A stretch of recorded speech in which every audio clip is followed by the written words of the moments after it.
Yo, this is your boy Springer. It's time to do some math. Today's going to be a little bit different. We're going to do a performance task instead of doing the normal classwork that we had scheduled. So you guys can skip 6.6 classwork, but you still have to do the homework tonight as your homework. We are doing Unit 6 Performance Task 1, Noon's Revenge. You have been using trend lines and their equations to make predictions. Today you'll apply these math tools to a real-life situation. Noon's Revenge. Have you heard about Noon's Revenge? The new roller coaster? It's so big, fast, and scary that people are already starting to talk. Some people are worried about the tunnel that thrills riders with its very low ceiling. The closest the ceiling of the tunnel ever comes to the seat of the roller coaster is 200 centimeters.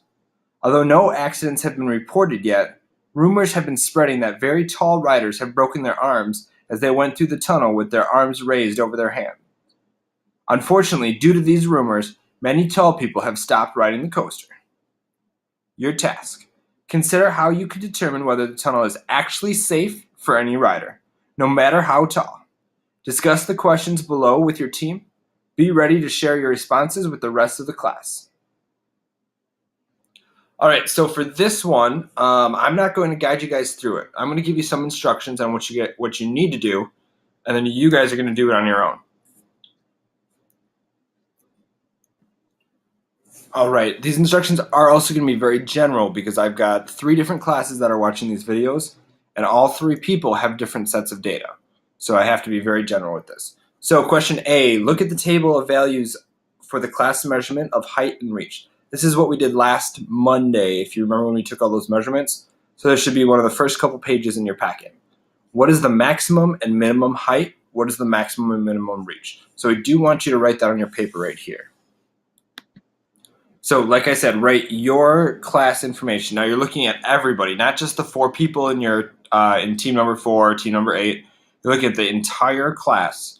Who was the tallest student and who was the shortest student? Okay, put their height and put the maximum height and the minimum height here. Also look at reach. What was the maximum reach? So what student had the tallest reach and what student had the shortest reach? And write those numbers down. You're going to use those numbers in order to start graphing these data. Question B, use the data collected from the class to create a scatter plot. Plot the height of each student on the x-axis and the reach of each student on the y-axis. Label your graph with quantity, units, and scale. Graph is on the next page. So go ahead and turn over your paper to the next page. So the height of each student is going to go on the x-axis. And we're back. Sorry about that. So the height of each student is going to go on the x-axis, and the reach is going to go on the y-axis.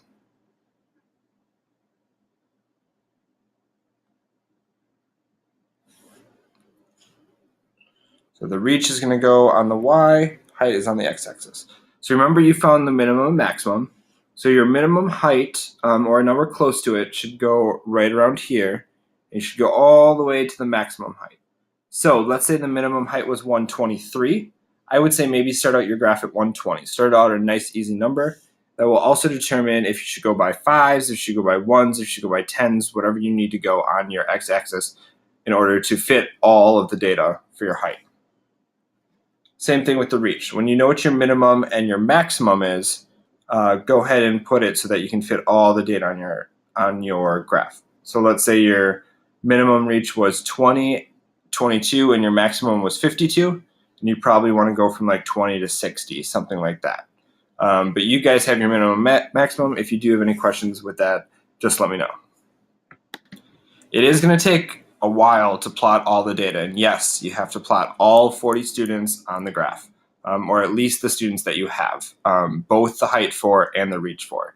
If you're missing one of those, then just skip that person altogether. And go ahead and plot all, like I said, all 30 to 40 students that you have that information for. Go ahead and plot it on the graph.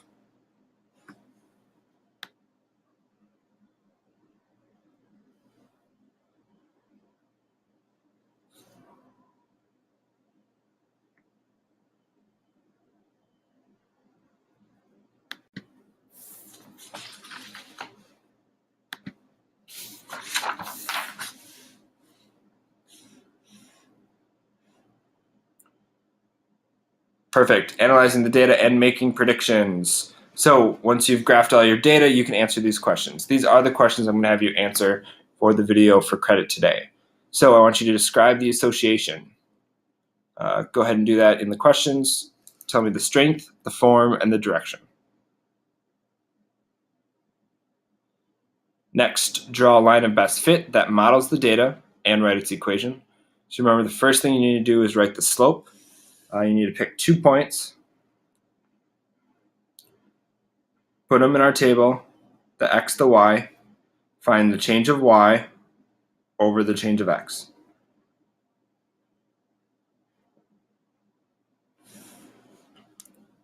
And then find your b by taking y equals mx plus b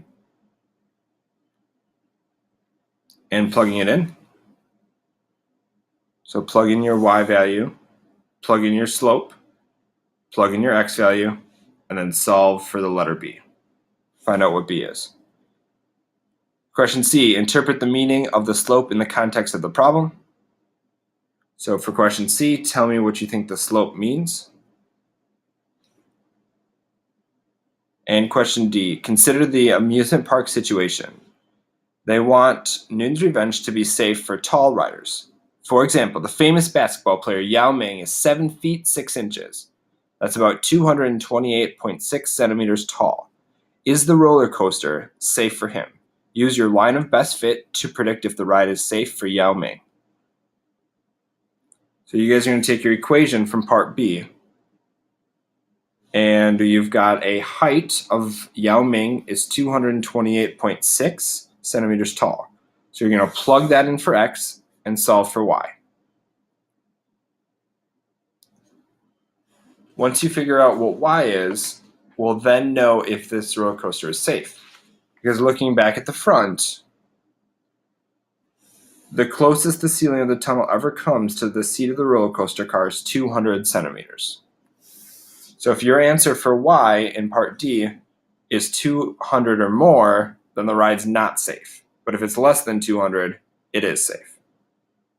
So go ahead and answer all those questions on the computer, and then you guys are good for the day.